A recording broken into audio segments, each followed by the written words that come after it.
Hello students, आज हम class 9th का चैप्टर 5 शुरू करते हैं। क्वेश्चन नंबर 1 है, इसमें हमें कुछ स्टेटमेंट दे रखी है, बोला है ट्रू या फॉल्स है और गिव रीजन देना है। पहला देखिए, only one line can pass through a single point. Single point से एक लाइन होकर जा सकती है। देखो ये सिंगल पॉइंट है, यहाँ से एक लाइन, यहाँ भी, यहाँ बहुत सारी लाइनें पास हो सकती है। यहाँ पे ओनली वन लाइन लिखी हुई है तो इसलिए क्या हो गया, फॉल्स है। ठीक है, there are infinite number of lines which passes through a two distinct point. ये एक पॉइंट है 2। इस लाइन को हम ड्रॉ करेंगे ऐसे, तो एक लाइन ही जाएगी, इधर बढ़ाएंगे तब भी एक लाइन ही जा सकती है ना। तो यहाँ पे क्या लिखा है, इनफाइनाइट नंबर ऑफ लाइन्स, तो ये भी क्या हो गया, फॉल्स हो गया। क्वेश्चन को पढ़ना है, बोला क्या है उसके बाद, a terminated line can be produce infinitely on the both side. Yes, देखो ये टर्मिनेटिंग लाइन है हमारी, इसको हम दोनों साइड इतना भी बढ़ा सकते हैं, कितना भी बढ़ा सकते हैं, तो इसलिए क्या है, ट्रू है। If two circle are equal, their radius are equal. Yes, दो सर्कल है, उनका रेडियस, उनका एरिया इक्वल है। ये इक्वल है, पाई से पाई कट के, तो आर भी क्या होगा, इक्वल होगा। तो ये क्या है हमारा, ट्रू है। फोर्थ वाला भी। फिफ्थ वाला फिगर, दो फिगर बनी हुई थी ऐसे, ए बी, यहाँ पे पी क्यू एक्स और वाई। अगर ये दोनों इक्वल है और ये दोनों भी इक्वल है तो ये दोनों भी इक्वल होगी, हमसे पूछा है। यस, एक यूक्लिड की एक एओम्स होती है, ठीक है, कि बोथ थिंग्स आर इक्वल। ठीक है, then first one is are equal to the another. ठीक है, तो एक वो होते हैं, उसके अकॉर्डिंग ये भी क्या होगा, ट्रू होगा, कि पहले चीज दूसरे पहले दो इक्वल है तो, और दूसरी तीसरी भी इक्वल है तो फर्स्ट वाले थर्ड वाले के भी इक्वल होगी। ठीक है, तो क्वेश्चन नंबर 1 हमारा हो गया, नोट कीजिए।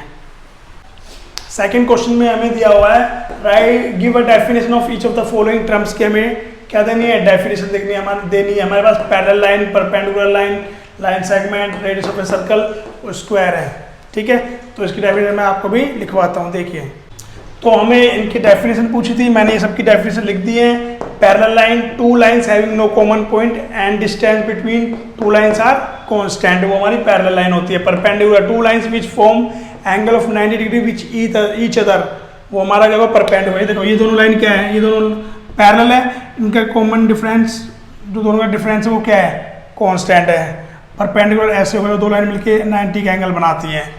लाइन सेगमेंट, जिसके दो एंड पॉइंट होते हैं, ये एंड पॉइंट है दो, ठीक है, ए और B. Line segment from the centre of a circle to the circle is called radius. ये सर्कल है, ये सेंटर से ये जो पॉइंट है ये रेडियस होती है हमारी। A quadrilateral having all side equal and all angle is 90 degree, तो लास्ट वाला ऐसे बनेगा हमारा, यहाँ पे 90 90 90 90 और ऑल साइड क्या है, इक्वल है। ये इसकी डेफिनेशन है। ठीक है, नोट कीजिए। सो क्वेश्चन नंबर 2 है हमारा। क्वेश्चन नंबर 3 है हमारे पास, इसमें लिखा हुआ है,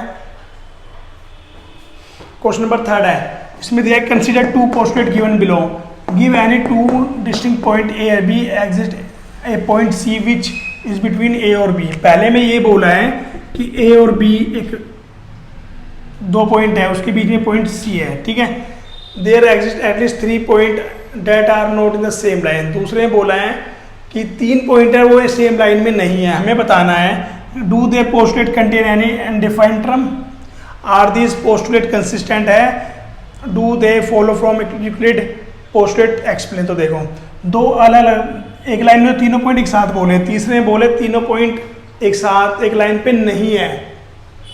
पहले में बोला है कि 2 पॉइंट है सी के बीच में, दूसरे में बोला है वो सेम लाइन पे नहीं है। तो हम बोलेंगे यहाँ पे कि there are several undefined terms है यहाँ पे। ठीक है, they are postulate consistent. Yes, it is consistent because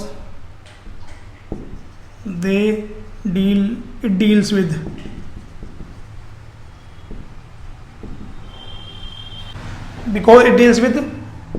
two different situation, जो डिफरेंट सिचुएशन से डील करते हैं उसको कंसिस्टेंट बोलते हैं। ठीक है, और थर्ड में पूछा है, क्या ये यूक्लिड पोस्टुलेट है, नहीं, not follow Euclid postulate,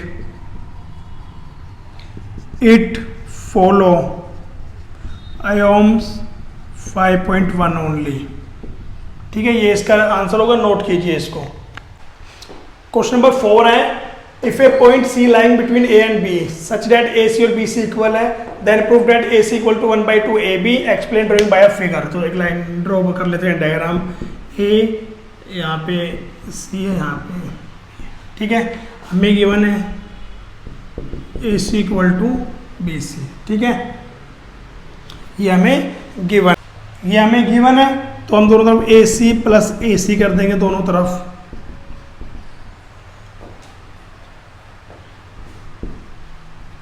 equals are added, equal are added to, equal में हम इक्वल, दोनों इक्वल, उसमें इक्वल चीजें ऐड करके तब भी वो क्या रहेगा, इक्वल रहेगा। ठीक है, तो ये ऐड करने पे क्या हो गया 2AC, वो ऐड करने पे क्या हो गया BC प्लस AC। तो लिख देंगे BC प्लस AC कौन सी विद AB। ठीक है, नेक्स्ट है, अब देखो ये AC हो गया, वो क्या हो गया AB लिख देंगे इसको इसके वजह से। नेक्स्ट स्टेप पे AC हाफ AB, इसका भी रीजन देना है हमें। क्या रीजन होगा इसका, things which are half, things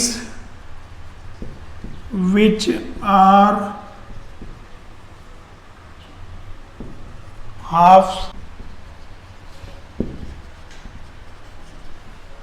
same things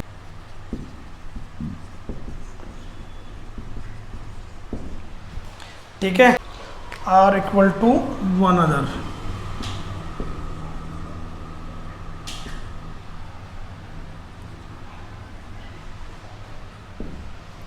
तो ये हमारा प्रूफ हो गया, नोट कीजिए। क्वेश्चन नंबर 5 है कि इन क्वेश्चन नंबर 4 पॉइंट सी एक मिड पॉइंट था लाइन सेगमेंट ए बी का, तो हमें प्रूफ करना है कि लाइन सेगमेंट का केवल एक ही मिड पॉइंट हो सकता है। तो let C and D are mid point of A B in question 4। क्या तो हमारे पास A C equal to half A B ये था। देन ये दोनों मिड पॉइंट है, तो A D half A B, तो क्या हो गया A D equal to D capital ले लेते हैं ना, ठीक है। A C equal to A D हो गया, ठीक है। रीजन क्या है, things which are equal to the same things are equal to one another. ठीक है, कि things which are equal to the same things are equal to one another. अगर ये इसके इक्वल है, ये इसके इक्वल है, तो दोनों भी क्या होंगे, इक्वल होंगे। अब देखो, इट इज पॉसिबल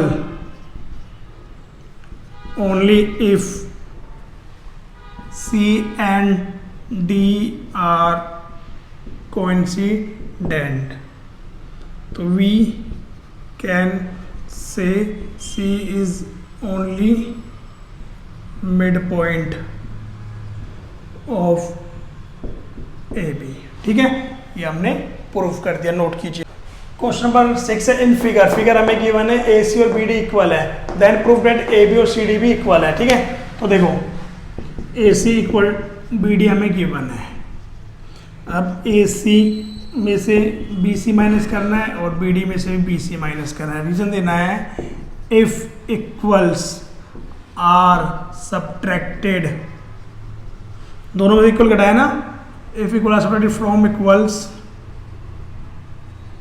तो रिमाइंडर्स आर इक्वल। क्लियर है कि दो चीजें इक्वल है, उसमें से हम इक्वल माइनस करेंगे तो रिमाइंडर भी इक्वल आएगा। तो AC में से BC गया तो क्या बचा AB, BD में से BC गया तो क्या बचा CD। तो ये प्रूव हो गया, था ना छोटा सा क्वेश्चन। नोट कीजिए इसको। Why is axioms 5 in the list of Euclid axioms consider universal truth. तो फिफ्थ वाली एओम्स क्या है, whole number is greater than the part.